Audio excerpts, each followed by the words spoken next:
Hello everyone, welcome to the first Statera podcast. My name's Adrian, this is my good friend Ross. Hello, hello. We thought we'd get together and do a podcast. It's something we've been interested in for a while and have discussed for a while, so now we're finally doing it. Podcasting is something that's, I guess, sort of a form of new media that's becoming more and more popular, and I think it's just a really great way to get some, knowledge and maybe awareness of different subjects out there. The dialogue, perhaps? Dialogue as well, yeah, very important. So we thought we'd get together and do this, given that when we do catch up, it's, we do generally discuss a variety of esoteric subjects and, from a sociological and a spiritual point of view as well. So we're doing this, I guess, for our benefit as well, Ross, would you say? Yeah, a part of our personal journeys, a dialogue, an internal dialogue with ourselves, with others, with yourself. Let's take it to another level. Yeah, exactly. So motivation. And motivation as well, exactly. Sometimes you can get bogged down, I think, in the day-to-day and forget, what it is you're looking to do or looking for. So this is a good way for us to do that, to have that bit of motivation, and really the real goal really is to include as many other people as we can, talk to other people, bring other people in this podcast. We've got a wide variety of friends that, that we have a lot of similar interests and a lot of things in common, and to have them on board and to do this with us would be fantastic. Maybe this is the only one we ever do, which is fine as well, but we'll just see how we go anyway and work it out from there. So I think we'll get stuck in it, Ross. Should we maybe explain what Statera means? Let's do it. Yeah. Statera, well, how long ago? A week ago we started talking about, well, you've been thinking about doing podcasts for some time, and I know that your finger's on the pulse with podcasts that are already out there. And you brought this idea up. We talked briefly about names. A couple of things came up. We decided to go the Latin way. And after a couple of hours of discussion, Statera came up, which is Latin for balance, I believe. Yeah. And that's a fairly balanced name. It fits pretty well. It sounds all right. Yeah. It's kind of catchy. I think people remember it. Yeah, It's sure. not too bad. Hopefully the content that we have is catchy as well. Yeah, I hope so too. I mean, like I said, it's sort of, we're doing it for us, but obviously we want to have other people included and enjoy it too. So, we'll see how that goes. I guess, the balancing is an important thing, and we haven't really discussed what we're going to be chatting, but we'll just go through it and see how we go. But the balance in life. I mean, everyone talks about balance, and work-life balance. That's a cliche term being used a lot at the moment.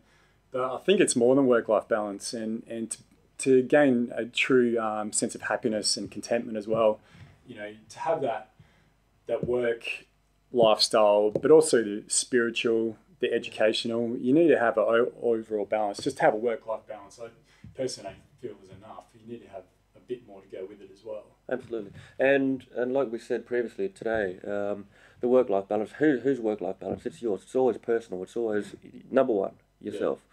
So the balance that you think is best for you, or you feel is best for you through whatever, your throat chakra, your gut feelings, your heart, your thought. I think the heart especially is a big thing. Yeah, through the heart chakra. So people we get lost, don't we? Like we're saying again, we're saying this morning, and we've said many times, people get lost and influenced too much, I believe, by other people, other experts. Books, documentaries, which is fine. We love these things. Wisdom is passed on. Knowledge is passed on. It becomes wisdom when it's applied. Which you could argue they're really just people after a buck. You'd think. They're trying to sell books. The dieting fad is a big thing too. People trying to sell a product or sell diet supplements, etc. They're really doing it for the best interest of the people they're selling to. I'm sure there's probably some of that as well, but like you said, it's really up to the individual to see what works for them and what responds for them. And it might take years for them to do that. So how does one find personal balance that is intimate to themselves whilst staying true to themselves without listening too much to what's being said on TV, or on podcasts, on documentaries, or what's in books? I mean, I guess it's about some kind of balance from what other people are saying to us. What the experts, so to speak, or people with more knowledge or more experience, people who have travelled more and have got that so-called work-life balance.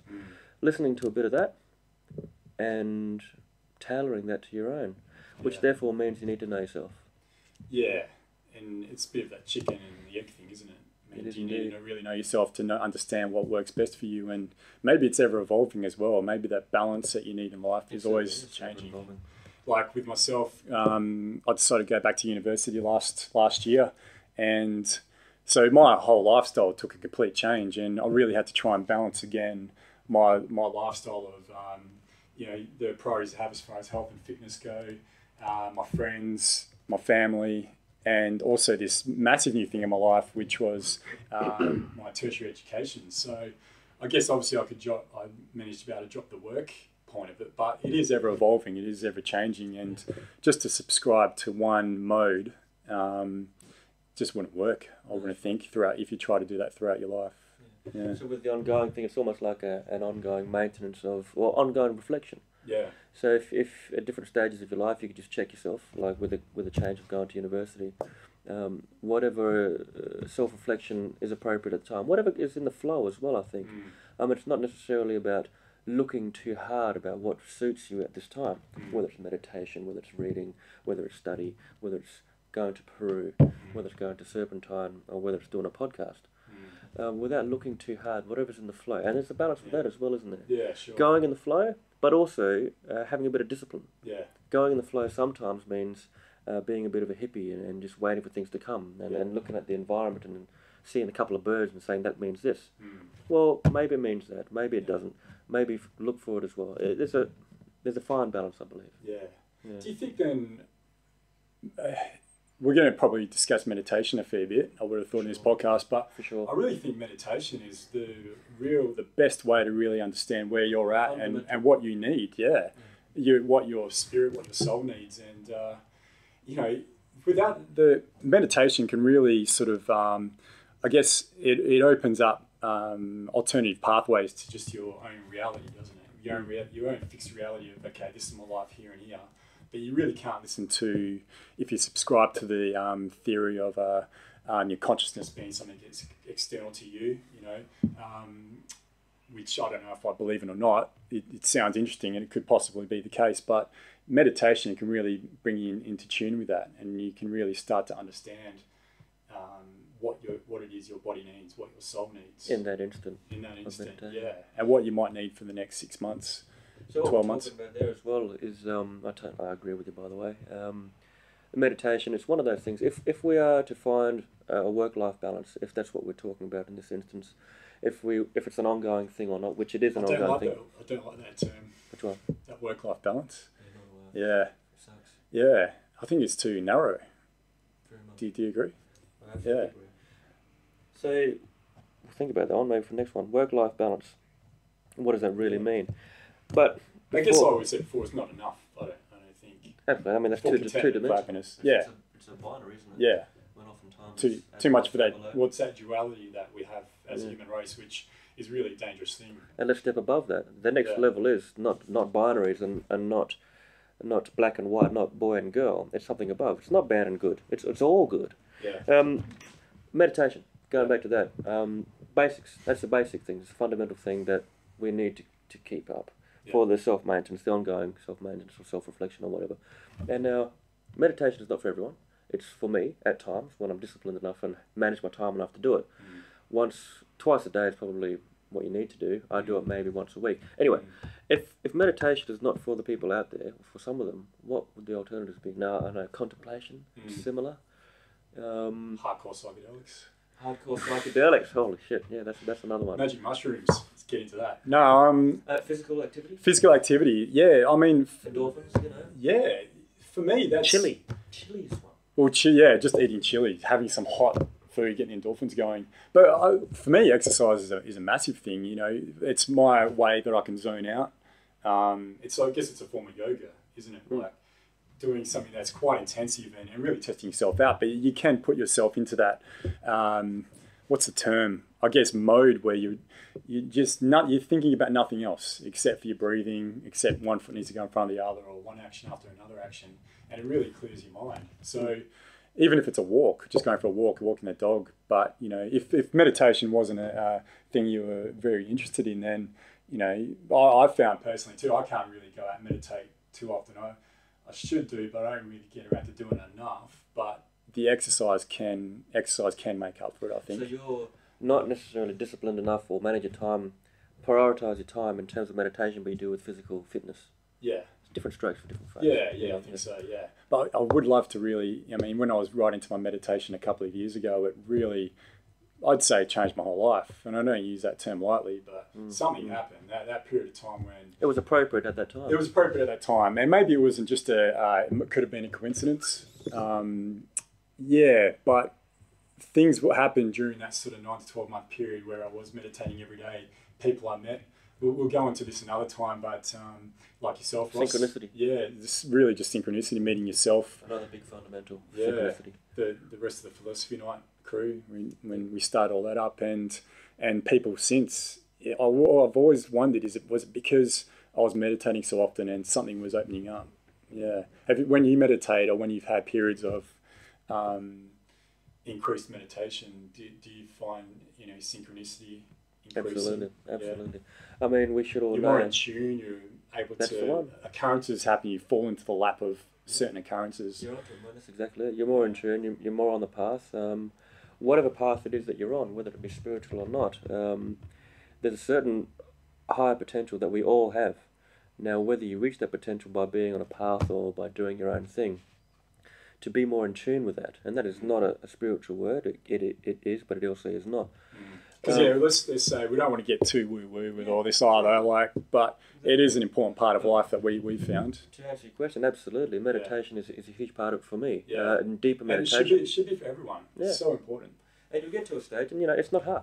Yeah. So whether it's contemplation, meditation, or physical fitness, whatever it is you do, to help you find that path, whatever feels right, you just know it feels right, and there is a gut feeling. Yeah. There is a heart feeling. These things are not cliche. I mean, they're not. They are there for a reason. They're spoken of for a reason.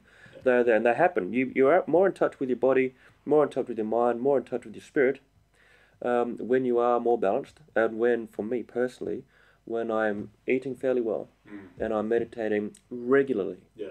Now, if I don't meditate enough, which is most times, then I'll do a course or two. Somebody will come into my life and speak about meditation. They'll tell me a fantastic story. Bang. Yeah. It's time to meditate again. To really get into the synchronicity. Yeah. See the signs when they are there. Yeah. And we're not talking about an ant crawling across the table and thinking that means the end of the world or something too far, hyperbolic like that. But the signs are out there. If somebody, especially a significant other or a human being or an intelligent being, comes into your life or crosses your path and just says one sentence that is about meditation or something like this, physical fitness, the basics, and it could be seen, just act on it. Just see what happens. Make that choice. Out of your comfort zone. Yeah. Be a little bit more disciplined. It's not even about discipline at this stage, is it? It's changing something up. Trajecting. Having those goals. Yeah. If you're happy doing what you're doing for the rest of your life, happy days. Yeah. If you want to evolve a bit, the nature of evolution is to learn. And to learn, you've got to bring something new in your life. To bring something new in your life, you've actually got to act and do something. That's it. And setting goals we spoke about that a bit earlier today, but the setting goals are a big thing. To set goals and really work towards it is really...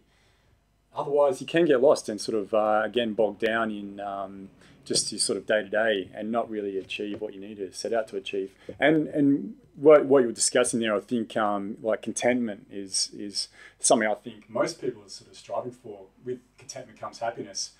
But that's an interesting term too, contentment. I think, to me, there's nothing wrong with being a little bit discontent. I mean, I was severely discontent in my 20s. I'm 32 now, but in my 20s I was very discontent. But it really drove me. It really drove me to work hard in my profession, in sport, things like that.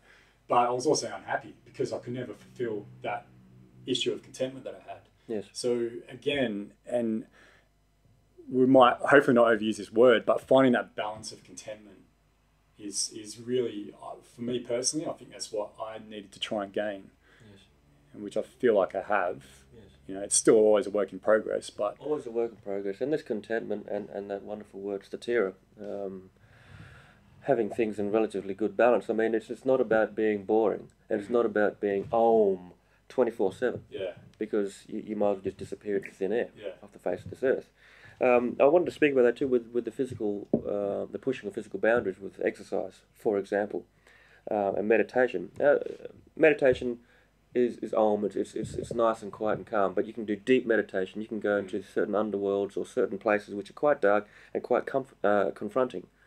What I'm getting at here with physical activity versus meditation, for example, is that you're pushing boundaries to find balance. Yeah, sure. Yeah. So balance is this beautiful scale. Yeah.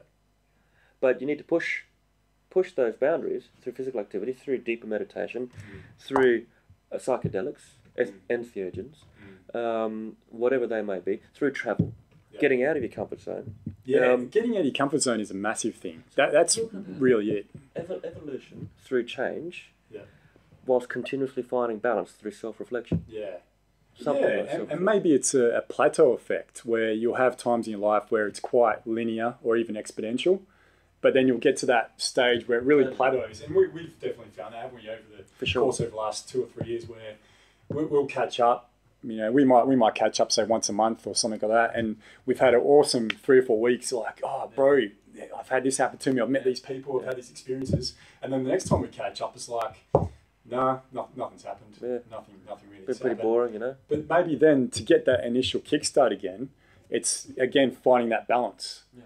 Like you said, I think that's a great way to describe it. Where if you're off killed to one way or the other, it's pushing yourself in that area needs to be fixed to then achieve that balance, and then you can go on and have those experiences again, have that insight or whatever it may be to get you to the next level of evolution or learning or knowledge. Yeah.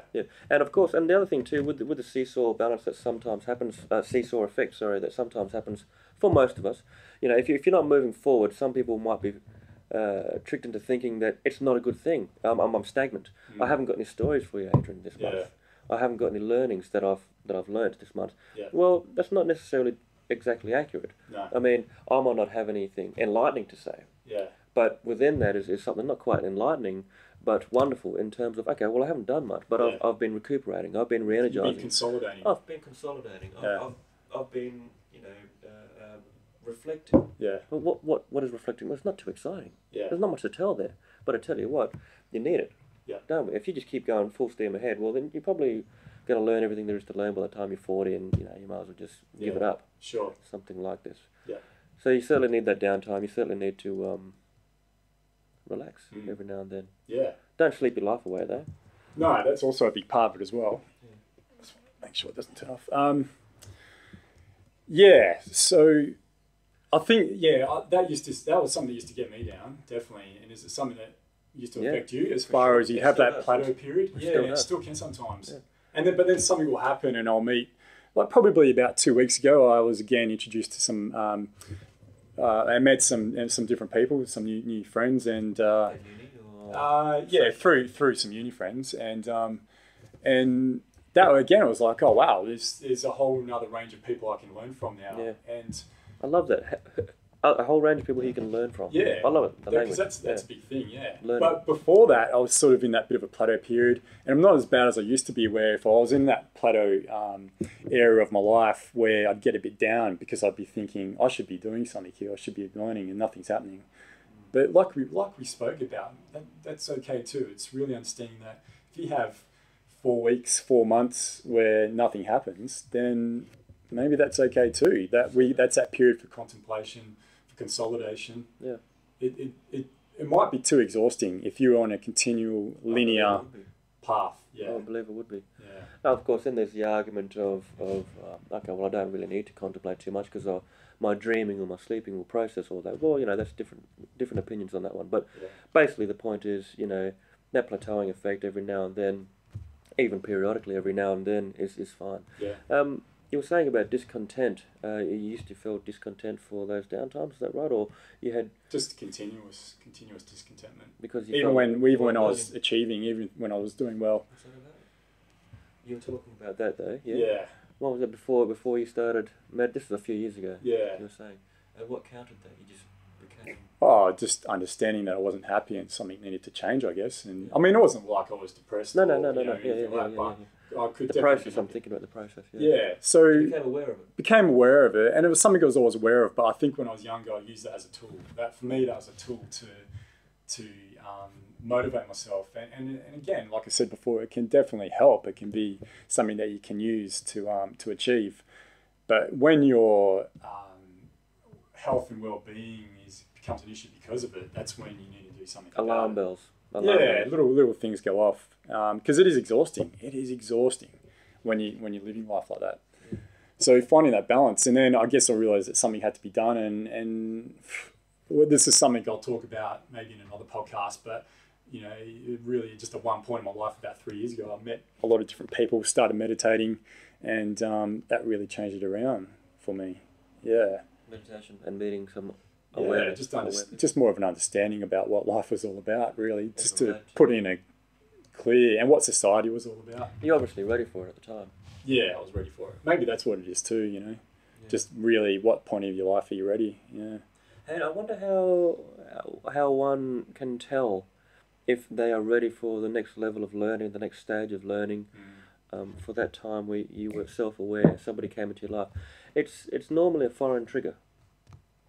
Yeah. Someone coming to you, or you get hit by a car, you know, and you've got a broken leg, and all of a sudden something happens internally. You lose your job. Yeah. Whatever it might be. Something has to maybe shock you, or it's a sign, some form of sign, literally and figuratively. It can be some kind of sign. Or is it half and half, whereby sometime it's some kind of sign, or indeed somebody just contemplates enough. Yeah. Where it's like, oh, I need to change. So have you ever had those times in life of discontentment? I don't know, I wouldn't have thought, but you just sure. And really get you down, really. Yeah. I mean, I've been on this, as many of us have been. I've been on I would call it a spiritual path for many years, and when I was, without going to the finer details, when I was younger, a lot of good things happened spiritually. It led me to where I am now, of course, but there were certainly times of discontent, and those times were not unfortunately at all, but those times were... It's all learning. Yeah, exactly. Were when I was under the influence of a wonderful green herb, and I believe I was smoking that for some time, and that some time was probably a little bit too long. It's never too long, no regrets. Yeah. But it does cloud the mind. So you got more into that instead of enjoying it, more abusing it. Abusing it. Yeah. I abused it for some time. Yeah. And I'm happy with who I am now. I'm extremely happy. It's wonderful. Life is great. Yeah. Who are we to complain in this world right here, right now? Especially living in the great city of Perth as well, really. Exactly. The most isolated city in the world, and a spiritual centre. I believe it's becoming a spiritual centre as well. It's wonderful. Yeah, quite possibly. It's clean, you know. I mean, we're not surrounded by millions and millions of people, and that's cities and cities and cities. Yeah. So anyway, discontent. Yeah, I felt discontent in my life many times. I think the first one, you know, like you were saying, 3 years ago roughly, there was a bit of discontent. A few years ago, discontent, and all of a sudden you're introduced to these people and meditation, and bang, it happened. That was the initial change, the initial crossroads, the initial fulcrum. Now you've got these little fulcrums. Now you've got these little points in time, these little crossroads, where you don't necessarily need to have a whole change, like a big 90-degree change. Yeah, that's right. Because we've already become aware. Yeah. Everyone's always aware, by the way. It's a matter of you're aware of your own awareness, which probably comes through self-reflection. But you had that initial... People can see that in you too, in another person. Yeah. So, other people, we're looking at other people, we're talking about communication as well. Yeah. But the discontent, I want to get back to the discontent thing. Once upon a time in our lives, for you it happened a few years ago. You were introduced to a few people, something happened. For mine, I was discontent for a period of time, and I found it myself through talking with people, like-minded people. I'll say it, inverted commas, and then I went on my own path, which was a wonderful thing to do. You've got to do it for yourself, people, and after that initial fulcrum decision choice crossroads, I've never looked back, so to speak, and it's not as hard to change now. Yeah. And if it's to be a biggest change as that, I tell you what, I'm going to end up moving to Denmark. or moving overseas, or travelling to Peru or something like this, which would be a big thing for me. It's similar to if you didn't have any fitness levels whatsoever, and then you trained enough that you eventually were able to complete a 12-kilometer run or a half marathon or something like that. And then you didn't train again for another 6 months, but you've still got that base there. So when you decide to pick it up again... Exactly, thank you. That's easy enough to do. I think, maybe having that base and really having that strong sort of change in your life. The initial change. Yeah. That first big change. Which invariably happens when you're an adult. Yeah. Well, there's remember our good friend of ours, Net King, we'll call him. Yes. He's G'day, Net King. We spoke about, he taught me the theory of, I think it was Venus rising, and when you're 28 years old, that's a major change, which 28 just so happens to be a multiple of 7 too. So if that's 7-year ridge, for sure, can be part of it. So, but then I think for me it was sort of when I was 28. I know some other people that have had major life changes around 28. Yeah, same here. Yeah, it doesn't have to be 20, I think, but around that sort of period, something sort of happens. But that could just be maturity as well. Just you gain some wisdom. You've maybe done some traveling.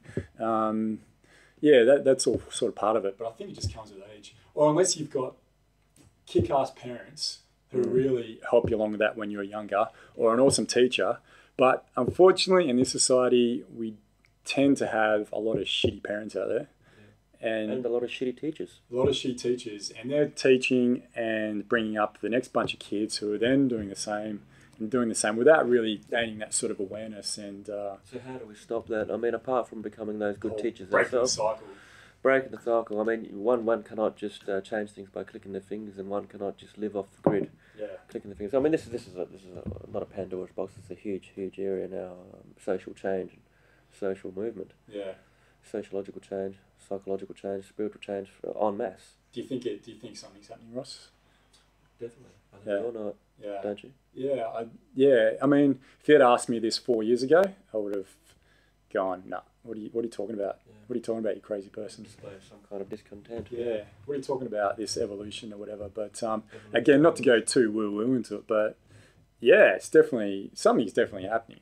Something, and there's an argument of the internet helping with, I guess something like we're doing with this, something similar to this. Communicating? The communicating, amongst our community. We truly are a global community now. And there's lots of people that have sort of like, you know what, something's not quite right. Something's not quite right in our society, in this global culture. What are we doing? And something's happening. I think it may be a multitude of things. It might not just be only one thing. It might not just be one person decides to meditate. It might not be Mother Ayahuasca is coming into everyone's life now. We'll talk more about Aya another time. It could be a multitude of things. What do you think? The point I'll make there on that one is also there's definitely something happening. These podcasts will have an organic flow. We're going to be talking about certain things that we'd like to make other people aware of, that other people, many people are aware of through this global community and this global network. And certain things of awareness that we will bring up may be seen as negative.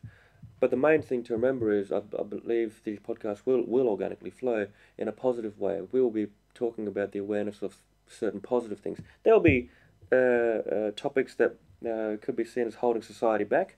Well, we'll be looking at the solutions, I believe. If not solutions, ourselves and how we relate to them and how we can move forward. I think as we speak right now, the raising of awareness is one thing, but the next thing, the global community you're talking about, is the sharing of awareness. Sure. We are not alone. Well, I'm not alone. I'm talking with my brother Adrian here, and we're talking to God knows how many people out there. And these little cells out there. 2 or 3. Yeah. Same here. It's probably us watching it replay back a bit later on. We'll just keep watching and watching. We've got to 10. We've got to 100. We've got 100 views. Share the awareness. Share the love.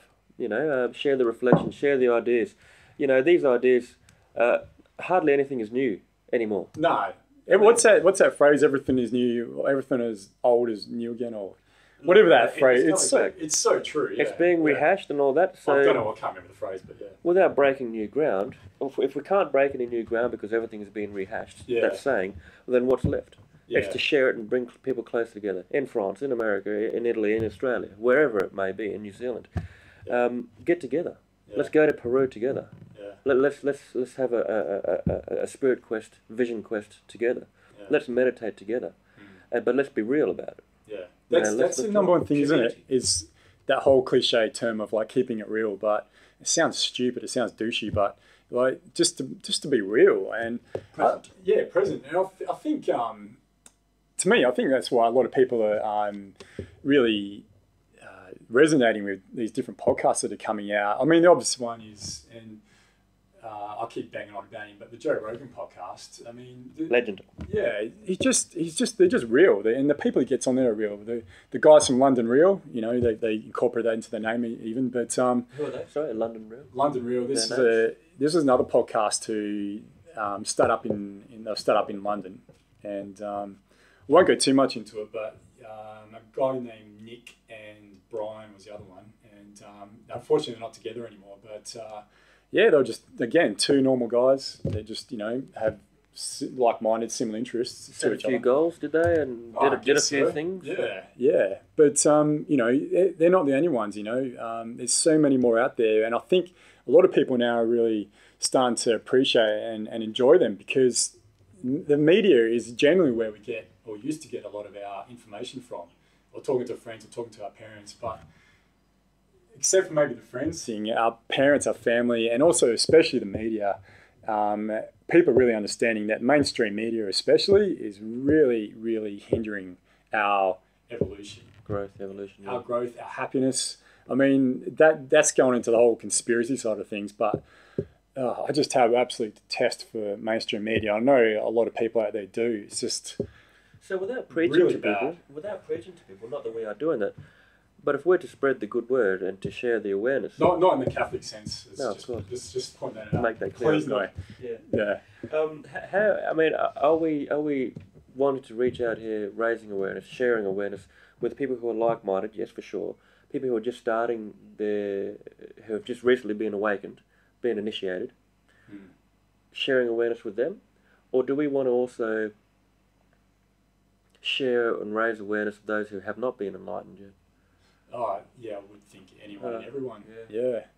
I mean, How do you do that en masse? I mean, you just spread the word, don't you? That's the whole power of the internet. Again, if 10 people ever watch this, if 10 million watch it, it doesn't really matter to me. I guess that's the other thing too. We're doing this for ourselves. That's as well. right. That's Like right. we spoke about before. Yeah. This is sort of for us as well. But how do you do that? Yeah, I really think it's the internet. The internet has a bit of a stigma about it too because of the bad things that can occur in there, and which they do. It's unfortunate. It's that whole yin and yang thing. But I think the internet and passing on knowledge through different websites, Facebook, you know, again, that's got its good sides and definitely has its bad sides.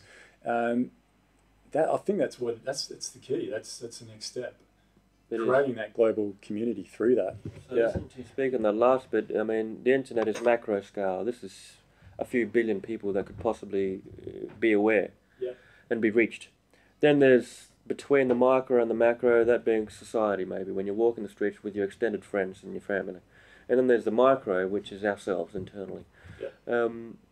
So internet, it's huge scale. That is the next level.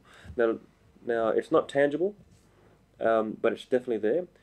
Spreading the good word and sharing that awareness and learning things through life, through our own journey, starts with us, like you're saying.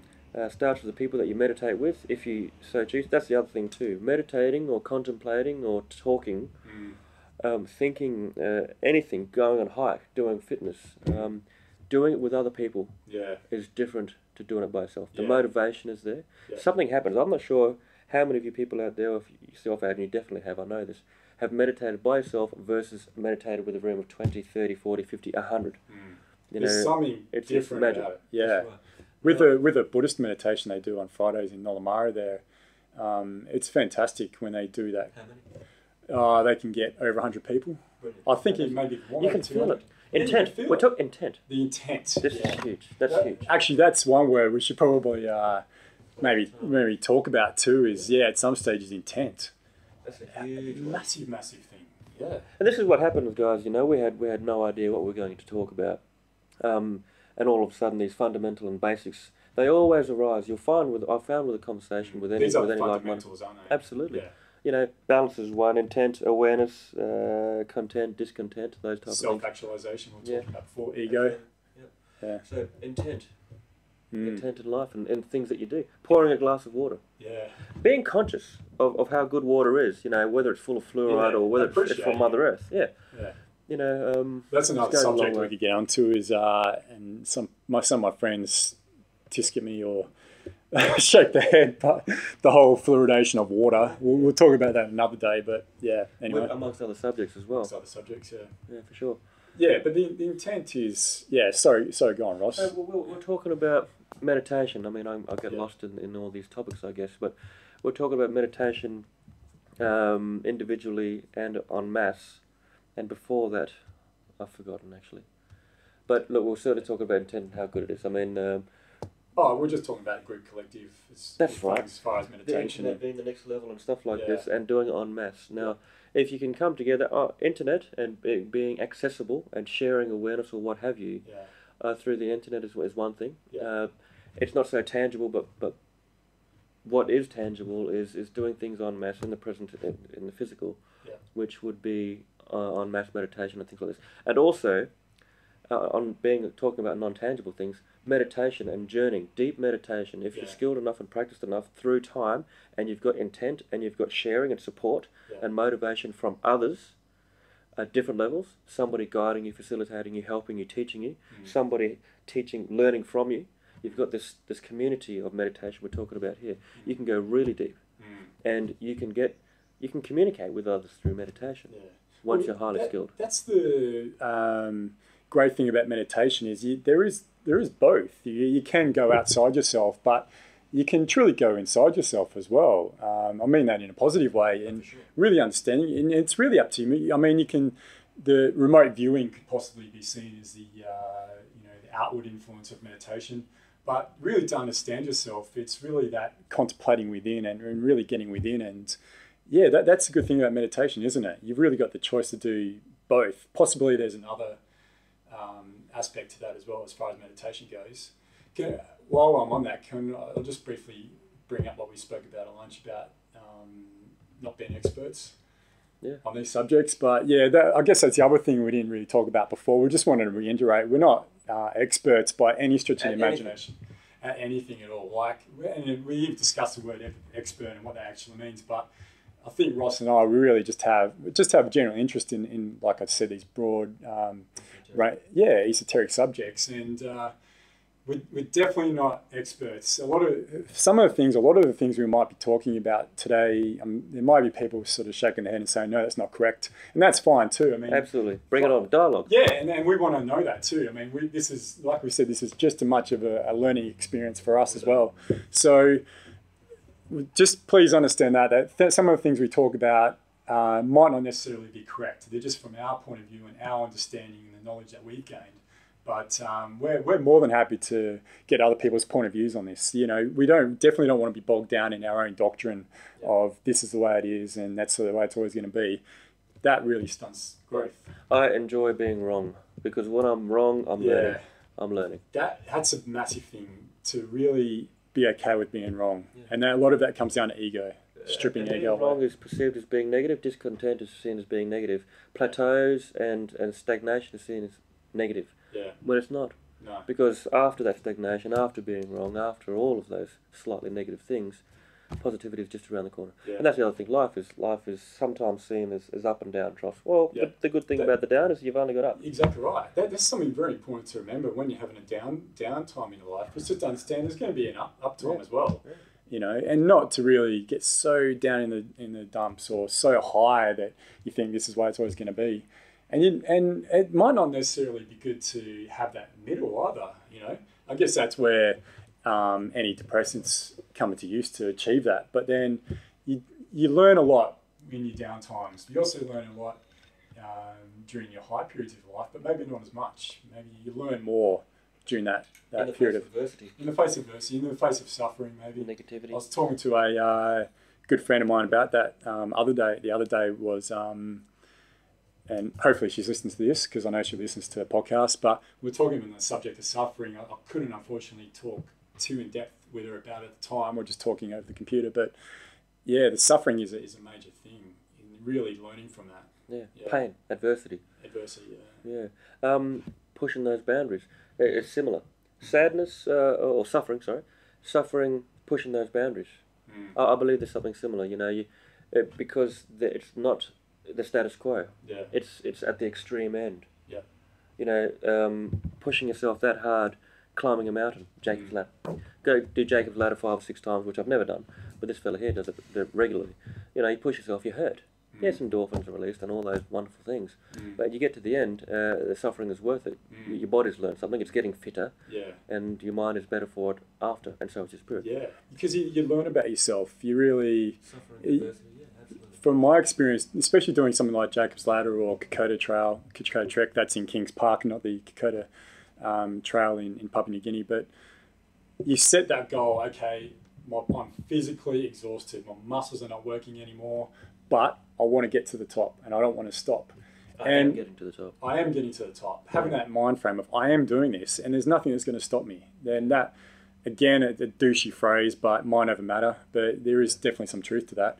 Understanding when you get to the top and do fulfill that goal or that goal that you set out and try to achieve, and you do it, you learn a lot about yourself.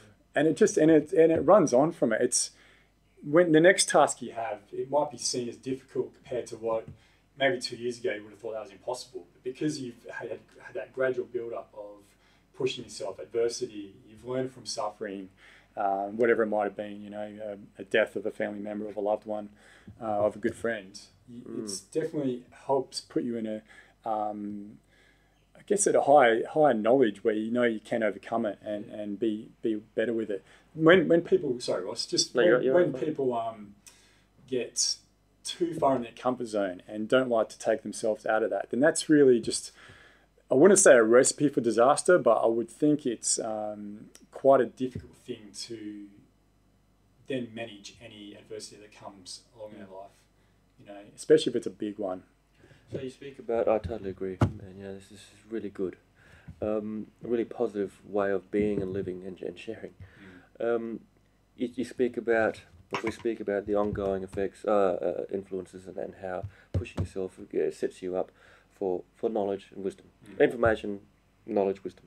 Learning, knowledge, wisdom. It's all learning. It's wonderful. What part of the learning process are you at? Well, that's another thing. But what happens... before, at the start, it starts somewhere. The initial climbing of Jacob's Ladder, the initial hiking of the Kokoda Trail, the Paronga Ups, the initiation. Special place too, by the way. Anyone living in Perth, if you can get down there. Paronga Ups, Stirling Ranges, an hour north of Albany. Just get yourself down there. It's beautiful, God's country. WA in Australia is very flat. Well, WA is very flat. Get yourselves there. It's very green there as well. The initial initiation. Yep. The awakening. That brings us to intent then. Yeah, doesn't it? And they've got to do it that once. Yeah. You're in your comfort zone. I've been in it for years previously. Stagnant, whatever you want to call it. I've had a status quo for years. You've got to do that one thing once. You don't have to push it. It's just a decision. Yeah. Sometimes it's very hard. Yeah. But if you just do it that once, you don't have to change your life. But if you do it that once, then who knows, it might have that ongoing effect that you speak of, and you'll be healthier for it, happier for it, what have you. Sure. What were you just saying? Intent. Yeah. So I mean, what's your intent in life? I mean, mine is quite simply to learn. Yeah. To continually learn, to be happy, to love, be loved. Experience. Experience. I think just being open to new ideas and new experience, just open to new experiences. I think I've found for myself, and I'm sure you have too, Ross, is a massive difference. What about when before the crossroads, the fulcrum, before the first climbing of Jacob's Ladder? Where was our intent? What was it then? I don't know. I mean, from a physical point of view, I mean, I've always played sport, so really, I'm not too sure on that. I mean, what we were going back to before as far as meditation and the spiritual aspect of what life is as well. What it was before that was, I don't know. Yeah. Maybe Growing up. Yeah, growing up. Like you said Getting before, ready. maybe a bit of immaturity. Getting ready.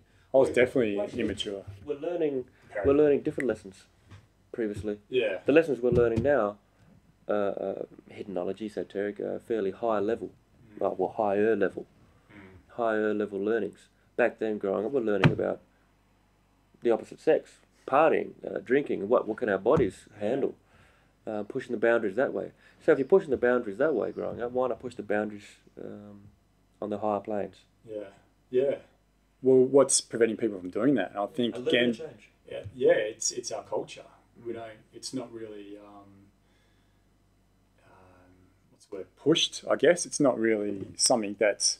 I mean, it would be great. I know there are schools, and I think they're mostly in America, transcendental meditation schools. Going back to the meditation thing, but where the kids undertake transcendental meditation as part of their curriculum. Brilliant. Every child should be meditating. There should be a part of our. This is something we also spoke about. We might talk about as well as our school system. That could be a whole podcast in its own. But every child, as part of the curriculum, should involve meditation, health and fitness, healthy lifestyle, Holistic education. not just this. Come in, we're going to teach you about chemicals, and then we're going to teach you about mathematics or English, and then off you go. All good. Well, yeah, which is good. It is important, but off you go. Go into the world. Go do your own thing now, and you still don't know shit, really. You still really don't know anything. Like it just occurred to me. It's sort of like people who go to the gym and only do bicep curls, tricep curls, and things like that, but don't really do like exercise in major muscle groups or don't run. I think that's definitely, if I can use an analogy, to me that's what school's like. Like we're only training our sounds stupid, but we're only training our biceps, triceps, and we're not really training ourselves, as you said, in a holistic way. Yeah. Or we're not getting trained as children in a holistic way. Yeah. I like it. And then instead we're left on our own devices and fall into depths of despair and depression sometimes, a lot of the time. And a vicious cycle ensues. Pharmaceuticals come into it. Let's not get into the conspiracy thing again, but that has its occurrences. So I mean, I proclaim to be walking the path of relative positivity, spiritual growth, synchronicity abounds. It's wonderful. Yeah, and synchronicity is a great thing. That's another one. Yeah. And at times of being in a negative spiral, I mean, and all it takes is a slight change in that decision, a little push. Yeah. If you see a friend. If we see a friend who's in a down period, we've got to help them out. Yeah, if we see a stranger, depends how strange, help them out.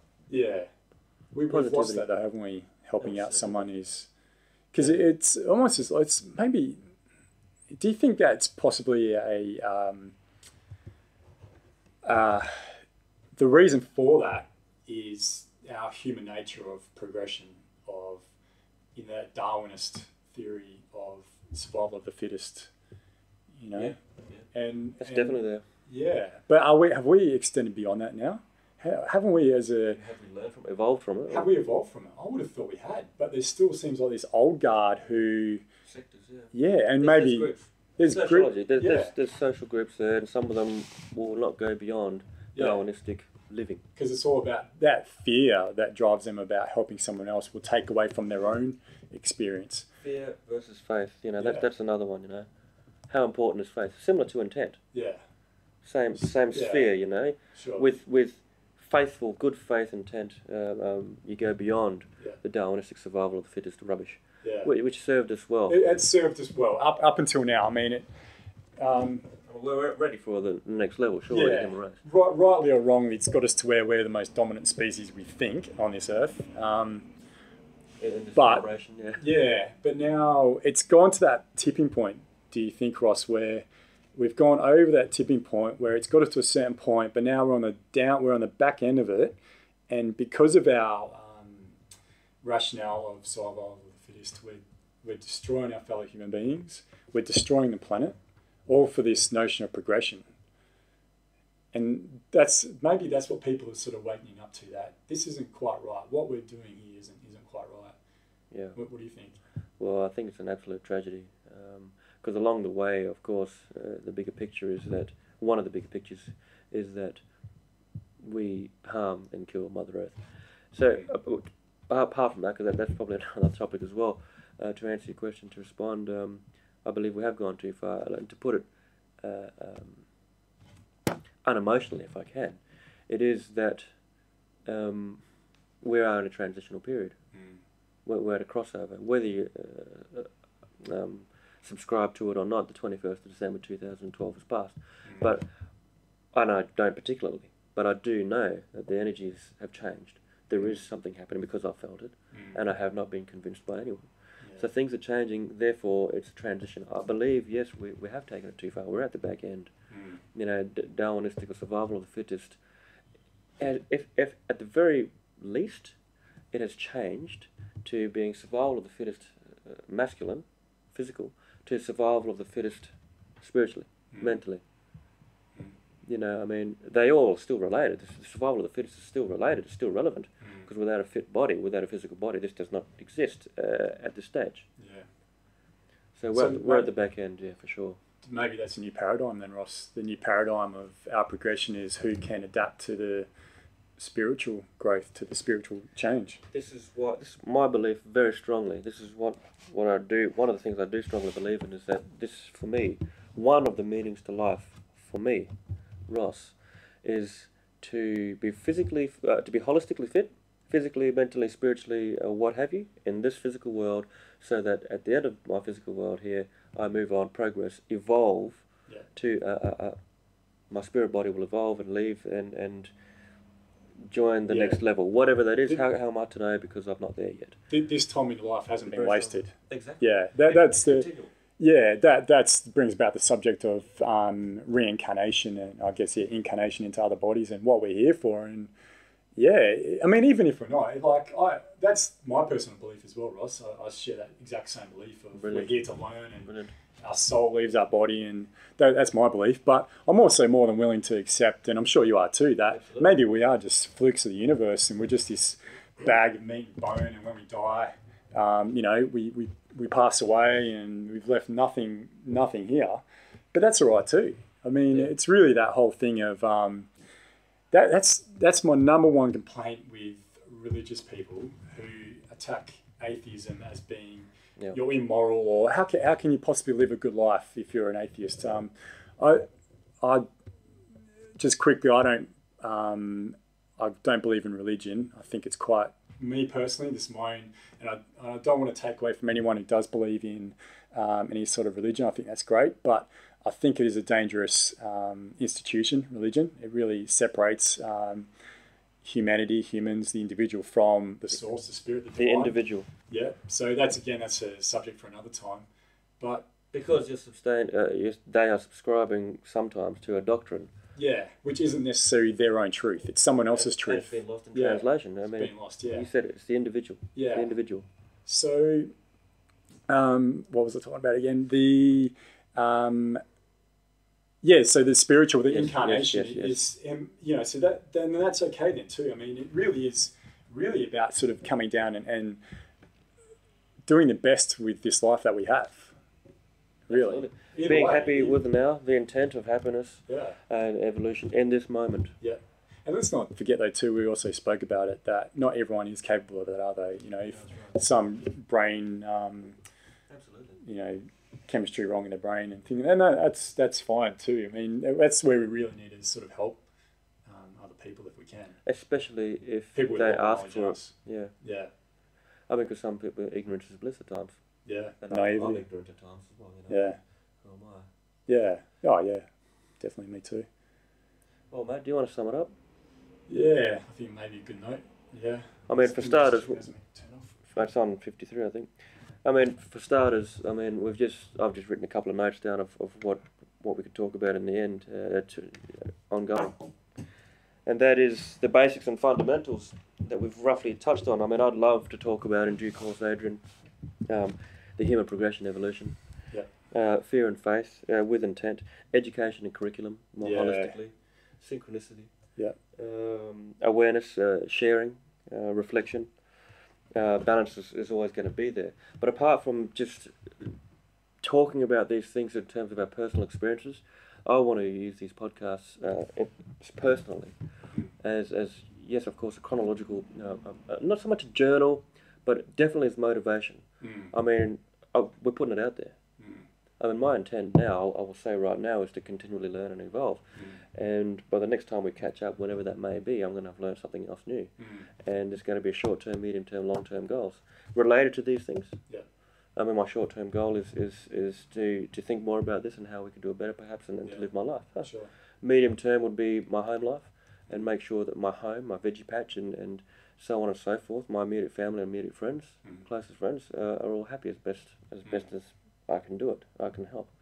Long-term might be something about that trip overseas. It's relatively long-term. Yeah, that's something I think we should discuss as well as travel and what an important role that plays in your own evolution and your own learning. I think it'd be quite fruitful for people who possibly might pick up these podcasts and see this podcast compared to the one few months' time or a couple of years' time where we may indeed, one of us, both of us, may indeed end up in Peru doing a certain spiritual quest. With ayahuasca. Or whatever it is, wherever we may end up being. Yeah. The progression will be inspirational to me, not to others, but maybe to inspire others to do something similar. Yeah, well, that'd be just a great effect if that does happen. But if it doesn't, then that's fine too. You know. Yeah, I think that's really well put, Ross. I think if we can look at those subjects, you know, as we progress with this and see how that goes, there's always going to be something. And that's the thing. I mean, I think you and we could talk about this all day, couldn't we? Really, but putting it onto the internet and people wanting to sort of understand it and actually watch it is another thing. Again, you're the same too, Ross. We don't want, you know, we're not doing this for whatever reason other than just our own self-education, I guess. But also, you know, it sounds so douchey, but just if someone else can learn something from this, would be fantastic. I mean, I'll say that I would love. We're learning with each other, and I'd love one person out there to learn with me, and for me to learn with them through dialogue. Comment. Well, that's the thing with us is to, like you said, is to learn from other people as well. And we're not alone. We're not alone. That's the other massive thing I've sort of come to realise over that 3-year period, meeting all these different people. I always used to think, some of the things I used to think about, I thought, am I a bit crazy? Like, these things I'm thinking about, do other people think about them? There are so many other people out there who are so like-minded and thinking about these different subjects, and they're just normal people. Like, just, you know, they work, they have families, they have friends, they still enjoy going to music gigs or whatever it might be. But there's so many other people out there, isn't it? Yeah, it's just really something I've been fortunate to really become a part of. We've got some amazing friends, don't we, Ross? Superb. Just amazing. Diverse, you know, just limitless, really. I mean, the knowledge that we have together. And some people might say, the power you have together, the love. It's become so strong, the emotional the commitment. love is the big thing, isn't it? That we all have for each other. And let's not get airy-fairy about love. It's just what is true. Nah, yeah. You know, what is true, or what is truly good, what is truly happy, what love. It's beautiful. Yeah. And hopefully we can share that with other people who might want to come on and talk to us as well. Yeah. Maybe sit right here. We'll see how we go. I don't think our lady friends would want to get involved in it, but... What do you mean? Well, I mean, as in my lady friend at the moment. Oh, right. She's made it quite clear that she doesn't want to be... Really? Known. Yeah. How come? She wants to keep her thing personal. Yeah, that's fine. I mean, I believe this is personal, even though we may be sharing it with the world. I mean, it's for everyone to see. That's okay. Different strokes for different folks. Yeah, definitely. Fantastic woman, though. All right, so we'll wrap up then. I believe so, mate. Anything else to discuss? Bring on the editing. Who's doing that exactly? Both. You can do it, and I'll just leave it as is. Nah. All right. Well, I think that's it then. Yeah. I believe so. All right. Well, thanks very much for anyone who might have listened to this or watched this. You know, all 5 or 6 of you out there. But it's been good. It's been enjoyable. Well, I think Ross and I were both a bit nervous about how this is going to go about and how we're going to do it. I mean, we're both, like we said, fairly good at just chatting about this nonsense, really, you know, for hours on end. But we weren't sure how we do it as far as recording it, but you know, it was all right. This might be a total outtake, It was a but harness. we will push on. Wouldn't it be funny if like it just doesn't record the whole thing? Would that be good? That'd be absolutely amazingly terrible, but at least we've written notes. Yeah, I'm just quietly confident, but we won't That'd be be for a fine. few minutes. Yeah, it'll be fine. So yeah, once again, thanks everyone, and Thank you very much. this has been the Statera podcast, and we'll see you next time.